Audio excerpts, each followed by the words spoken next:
یہ وہابی چلو فاتحہ سے منع کرتے ہیں، بات سمجھ میں آتی ہے، فاتحہ نہیں مانتے. چلو یہ قبروں پر نہیں جاتے، یہ ان کے یہاں حرام ہے، منع ہے، یہ نہیں جاتے، چلو بات سمجھ میں آتی ہے. ارے شب برات کی رات تو ہم کوئی غلط کام نہیں کر رہے ہیں. رات ہوتی ہے، مسجدوں میں لائٹنگ کر دی جاتی ہے، مسجدوں کے دروازے کھول دیے جاتے ہیں، لوگ آتے ہیں مسجدوں میں بیٹھ کر تلاوت کرتے ہیں. قبرستان پہ لوگ جاتے ہیں، اپنے ماں باپ کے حق میں، اپنے رشتہ داروں کے حق میں مغفرت کی دعا کرتے ہیں. اس میں کون سی غلط بات ہے؟ مائیں بہنیں گھروں میں مصلی بچھا کر 100 رکعت نمازیں پڑھ رہی ہیں، کون سی غلط بات ہے؟ یہ وہابی تو نماز پڑھنے سے بھی منع کر رہے ہیں، یہ وہابی تو قرآن کی تلاوت سے بھی منع کر رہے ہیں، یہ وہابی تو تہجد پڑھنے سے بھی منع کر رہے ہیں، یہ اپنے ماں باپ کے لیے مغفرت کی دعا کرنے سے بھی منع کر رہے ہیں. میرے بھائیوں، اللہ گواہ ہے، ہمیں نہ نماز سے کوئی عداوت ہے، نہ ماں باپ کے لیے مغفرت کی دعا کرنے سے کوئی عداوت ہے، نہ قرآن کی تلاوت سے ہمیں کوئی عداوت ہے. ہمیں عداوت ہے تو ہر اس عمل سے جس عمل کے اوپر جناب محمد الرسول اللہ صلی اللہ علیہ وسلم کی مہر نہ ہو.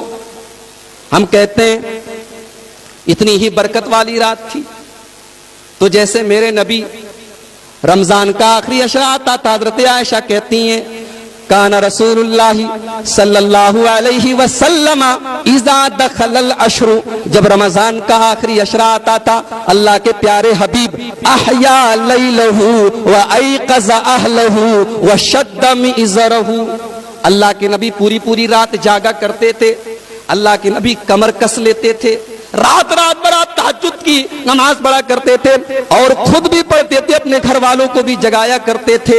اگر آج کی یہ برکت والی رات ہوتی، اگر آج کی رات کی اتنی امپورٹنس ہوتی، اتنی اہمیت ہوتی، تو میرے نبی نے ایک تو صحیح حدیث ضرور مل گئی ہوتی، ایک دلیل تو ضرور مل گئی ہوتی، ایک صحیح حدیث تو ضرور مل گئی ہوتی کہ میرے نبی نے خود بھی یہ عمل کیا ہوتا اور صحابہ سے بھی کروایا ہوتا، اپنی بیویوں سے بھی کروایا ہوتا. دلیل ملی، کیسی دلیل ملی؟ آئیے ایک حدیث پڑھتا ہوں. ہمارے بغل میں شب برات کی فضیلت میں جلسے ہو رہے ہیں نا، ہر جلسے میں یہ حدیث ضرور پڑھی جاتی ہے. آئیے میں پوری حدیث پڑھتا ہوں. امام ترمذی رحمۃ اللہ علیہ حدیث لائے ہیں. حدثنا احمد بن منیع قال حدثنا یزید بن ہارون قال اخبرنا حجاج بن ارطاط عن يحيى بن ابي كثير عن عروة عن عائشة قالت فقدت رسول الله صلى الله عليه وسلم ليلة فخرجت فإذا هو بالبقيع فقال أكنت تخافين أن يحيف الله عليك ورسوله؟ قلت يا رسول الله إني ظننت أنك أتيت بعض نسائك. فقال إن الله عز وجل ينزل ليلة النصف من شعبان فيغفر لأكثر من عدد شعر غنم كلب. رواہ ترمذی فی کتاب الصوم. میں نے پوری سند کے ساتھ حدیث پڑھی. امام ترمذی روایت کر رہے ہیں حضرت عائشہ سے. اما عائشہ کہتی ہیں ایک رات میں نے اپنے حبیب کو، اللہ کے پیارے رسول صلی اللہ علیہ وسلم کو بستر پر نہیں پایا تو میں نکل گئی، میں اللہ کے رسول کو تلاش کرنے کے لیے نکل گئی تو اللہ کے نبی مجھے کہاں ملے؟ بقیع کے قبرستان میں. کہاں ملے؟ بقیع کے قبرستان میں. جیسے ہی اللہ کے رسول کی نظر میرے اوپر پڑی، آپ نے فرمایا عائشہ کیا تم نے یہ سوچا کہ اللہ اور اس کے رسول تمہارے اوپر ظلم کریں گے؟ یعنی عائشہ کیا تم نے یہ سوچا کہ باری تو تمہاری تھی، دن تو تمہارا تھا اور میں تمہیں چھوڑ کر کسی اور بیوی کے پاس چلا گیا؟ حضرت عائشہ نے فرمایا نہیں ہے اللہ کے رسول، میں نے سمجھا کہ آپ کسی کام سے، کسی ضرورت سے، کسی غرض سے اپنی کسی بیوی سے ملنے کے لیے گئے ہوں. آپ نے فرمایا عائشہ 15 شعبان کی رات کو اللہ تبارک و تعالی نازل ہوتا ہے، اللہ تبارک و تعالی نازل ہوتا ہے، اللہ تعالیٰ اترتا ہے اور قبیلے بنو کلب کی بکریوں کے بالوں کی تعداد سے بھی زیادہ لوگوں کی مغفرت کرتا ہے. یہ حدیث شب برات کی فضیلت میں ٹاپ 10 حدیثوں میں سے. اس کو سب سے پہلے پڑھتے ہیں. اس حدیث کو میں نے سند کے ساتھ پڑھا ہے. آئیے ایک بار پھر سند پڑھتا ہوں. امام ترمذی کہتے ہیں حدثنا احمد بن منیع قال حدثنا یزید بن ہارون قال اخبرنا حجاج بن ارطاط ان یحیی بن ابی کثیر ان عروۃ عن عائشہ. یہ سند ہے. اس سند میں ایک راوی ہے حجاج بن ابی ارطاط. یہ کس سے روایت کر رہے ہیں؟ یحییٰ بن ابی کثیر سے. اور یحییٰ بن ابی کثیر کس سے روایت کر رہے ہیں؟ عروہ سے. اب امام ترمذی رحمۃ اللہ علیہ اس حدیث پاک کو بیان کرنے کے بعد خود کہتے ہیں سمعت محمدن، میں نے اپنے استاذ محترم امام المحدثین امیر المومنین فی الحدیث سیدنا امام بخاری رحمۃ اللہ علیہ کو یہ فرماتے ہوئے سنا کان یضعف ھذا الحدیث. امام بخاری کہتے ہیں یہ حدیث ضعیف ہے. کون کہہ رہا ہے؟ کون کہہ رہا ہے حدیث ضعیف ہے؟ کوئی یہ نہ کہے کہ وہابی کہہ رہا ہے. کون کہہ رہا ہے؟ بخاری کہہ رہا ہے. امام بخاری کہہ رہے ہیں. اور کعبے کے رب کی قسم، علم حدیث میں جو مقام امام بخاری کو حاصل ہے وہ کسی اور کو حاصل ہے.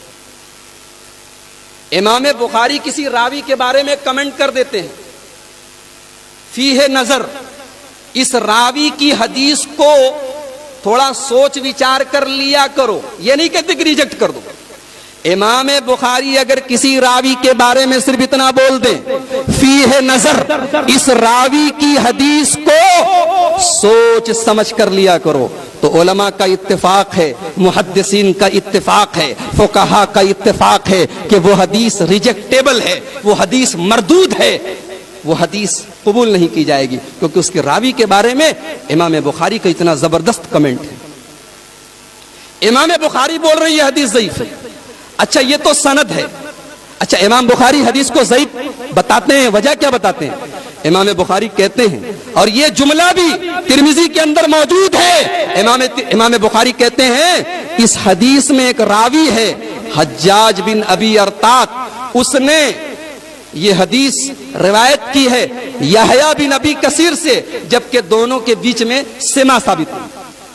اب میں یعنی کہ عبد الغفار سلفی اگر میں کوئی حدیث بیان کروں اور میں کہوں کہ میں نے یہ حدیث مولانا حیات اللہ بنارسی سے سنی ہے یا مولانا ابو القاسم صاحب بنارسی سے سنی ہے، تو لوگ ہنسیں گے، بولیں گے ارے دیکھو یہ جھوٹ بول رہا ہے، یہ جھوٹ بول رہا ہے. مولانا ابو القاسم صاحب بنارسی کب پیدا ہوئی؟ کب انتقال ہوا؟ 1949 میں. یہ 1986 میں پیدا ہوا. یہ بول رہا ہے میں نے حدیث سنا ہے. تو ایسی حدیث کو ریجیکٹ کر دیا جاتا ہے. ایسی حدیث منقطع مانی جاتی ہے جس میں دو راویوں کے بیچ میں ڈس کنیکشن ہو، ایک راوی دوسرے راوی سے روایت کر رہا ہے لیکن دونوں کے بیچ میں سما ثابت نہیں. تو امام بخاری بول رہے ہیں کہ اس حدیث کا راوی حجاج بن ابی ارطاط، یہ حدیث جس سے روایت کر رہا ہے یحییٰ ابن ابی کثیر، دونوں کا سما ثابت نہیں ہے. اور یحییٰ ابن ابی کثیر اس حدیث کو روایت کر رہے ہیں عروہ سے، اور ان کا بھی سما ثابت نہیں. یعنی حدیث میں دو جگہ ڈس کنیکشن ہے، حدیث میں دو جگہ انقطاع ہے، حدیث منقطع ہے. ایک بے بنیاد حدیث کی بنیاد پر ہم شب برات منائیں؟ اہل حدیث کا مسلک اتنا کمزور نہیں ہے، دین کو ہم اتنا کمزور نہیں سمجھتے کہ ضعیف اور موضوع اور من گھڑت روایات کی بنیاد پر ہم کوئی عمل شروع کریں. صحیح حدیث لے آؤ، انشاءاللہ سب سے پہلے اہل حدیث کی مسجدیں کھولیں گی، سب سے پہلے تلاوت اہل حدیث کرے گا، سب سے پہلے اپنے مردوں کے لیے دعائے مغفرت اہل حدیث کرے. اچھا ایک بڑی عجیب بات حدیث میں دیکھیے، حضرت عائشہ کہتی ہیں کہ میں نے اللہ کے نبی کو بستر پہ نہیں پایا تو میں گئی. کہاں گئی؟ بقیع کے قبرستان میں. قبرستان میں جانے کی کیا ضرورت تھی؟ اگر واقعی میں یہ مغفرت کی رات ہے تو مجھے بتاؤ، شب قدر کیا مغفرت کی رات نہیں ہے؟ شب قدر کے بارے میں تو میرا رب قرآن میں کہتا ہے انا انزلناہ فی لیلۃ القدر وما ادراک ما لیلۃ القدر لیلۃ القدر خیر من الف شہر تنزل الملائکۃ والروح فیہا باذن ربہم من کل امر سلام ہی حتی مطلع الفجر. شب قدر کے بارے میں تو میرے رب نے پوری قرآن کی سورت نازل کر دی. میرے رب نے کہا یہ اتنی مبارک رات ہے کہ ایک رات کی عبادت 1000 مہینے سے افضل ہے، 84 سال کی عبادت سے بہتر ہے اس رات کی عبادت۔ لیکن ایک روایت دکھا دو، ایک حدیث دکھا دو، ایک سند دکھا دو، ایک دلیل دکھا دو کہ شب قدر کی رات میں میرے نبی قبرستان جا کے دعائیں مغفرت کرتے تھے۔ سن لو، اہل حدیث کا عقیدہ یہ ہے کہ ماں باپ کے لیے مغفرت کی دعا گھر بیٹھ کر بھی کر سکتے ہیں، مسجد میں بھی کر سکتے ہیں، اور قبرستان جا کر بھی کر سکتے ہیں۔ قبرستان جانا ضروری نہیں، ٹھیک ہے جا سکتے ہیں۔ ابھی ہمارے صدر محترم نے پوری قبر کے تعلق سے پوری حدیثیں پڑھی، لیکن یہ عقیدہ کہ ماں باپ کی مغفرت کی دعا تبھی ہوگی جب ہم قبرستان پر جائیں گے، یہ عقیدہ اسلام کا نہیں ہے۔ معاف کیجئے گا، یہ ان کا عقیدہ ہے جن کا مذہب قبرستان سے شروع ہوتا ہے اور قبرستان میں جا کر ختم ہو جاتا ہے۔ اس رات کا نام شب برات کیوں پڑا جانتے ہیں؟ براءت، یہ براءت بنا ہے تبرہ سے، یہ براءت بنا ہے تبرہ سے، اور تبرہ یہ روافض کی اصطلاح ہے، یہ ابو بکر و عمر کے دشمنوں کی اصطلاح ہے، یہ صحابہ کو گالیاں دینے والوں کی اصطلاح ہے، جو نماز میں جب تک حضرات شیخین کے اوپر، سیدنا ابو بکر صدیق کے اوپر، حضرت عمر فاروق کے اوپر جب تک براءت کا اظہار نہ کر لیں، جب تک ان سے اپنے آپ کو بری نہ کر لیں، ان کی نماز قبول نہیں ہوتی۔ اور جو اپنی آنکھوں میں یہ سپنا سجوئے ہیں کہ جب ہماری حکومت ہوگی مکہ اور مدینہ پر تو ہم ابو بکر کی قبر سے اور عمر کی قبر سے ان کی لاشوں کو نکال کے سولی پہ لٹکائیں گے، جن کا یہ سپنا ہے ان کے لیے یہ شب برات، یہ تبرے کی رات ہے، یہ برات کی رات ہے، یہ صحابہ سے تبرہ اور صحابہ سے اپنے آپ کو بری کرنے کی رات ہے۔ اور جانتے ہو، جا کے دیکھ لو روافض کے یہاں آج کی رات کی بڑی اہمیت ہے۔ ان کے ہاں باقاعدہ رقعے لکھے جاتے ہیں، باقاعدہ چٹھیاں لکھی جاتی ہیں، دریاؤں میں ڈالی جاتی ہیں کہ اے امام غائب، اے امام منتظر، اب چلے بھی آؤ کہ زمانہ بڑا خراب ہے، اب چلے بھی آؤ کہ ہم پر بڑا ظلم ہو رہا ہے، اب چلے بھی آؤ کہ اب ضرورت ہے کہ صحابہ کرام کی لاشوں کو نکالا جائے، اب چلے بھی آؤ کہ اب دنیا سے اہل السنہ والجماعت کا کام ختم کیا جائے۔ یہ ان کا عقیدہ ہے، یہ ان کا مسلک ہے۔ اور ہندوستان میں چونکہ ہمارا رہن سہن ہمارے غیر مسلم بھائیوں کے ساتھ تھا، اب ہمارے غیر مسلم بھائیوں کے یہاں ایسی ایسی چیزیں ہیں کہ صاحب جو لوگ مر گئے ہیں ان کی آتما کی شانتی کے لیے ان کو کچھ کھلانا پلانا پڑے گا، اور جو بھی کھلایا پلایا جائے گا وہ آتماؤں کو تو ملنے سے رہا، وہ ملے گا پنڈتوں کو، وہ ملے گا مجاوروں کو، وہ ملے گا ان کے پروہتوں کو۔ تو وہ سسٹم ہمارے یہاں لایا گیا کہ صاحب چلو ایک رات تیار کی جائے اور اس رات کی فضیلتیں گڑھی جائیں تاکہ کچھ حلوے ماڈے کا انتظام ہو جائے، تاکہ کچھ پیٹ پوجا بھی ہو جائے، تاکہ کچھ حلوے ہمیں بھی نصیب ہو جائیں۔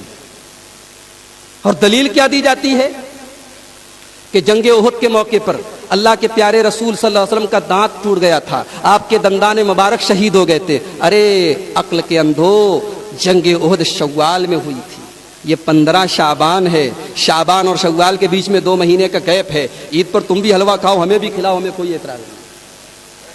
لیکن آج کے دن یہ دراصل نقالی ہے، یہ غیر مسلموں کی مشابہت ہے، اور یہ اس قوم کے ساتھ رہنے سہنے کی وجہ سے یہ چیزیں ہمارے اندر آئی ہیں۔ اہل حدیث کا یہ عقیدہ ہے کہ کوئی عمل اچھا تب تک نہیں ہو سکتا جب تک 2 شرائط نہ پائی جائیں۔ پہلی شرط، عمل خالص اللہ کے لیے کیا جائے، عمل صرف اللہ کے لیے کیا جائے، اس کے اندر ذرہ برابر بھی اگر ریاکاری آ گئی، اگر دکھاوا آ گیا، اگر کسی اور کو خوش کرنے کی نیت آ گئی، ہائے ہائے اس کی بربادی نہ پوچھو۔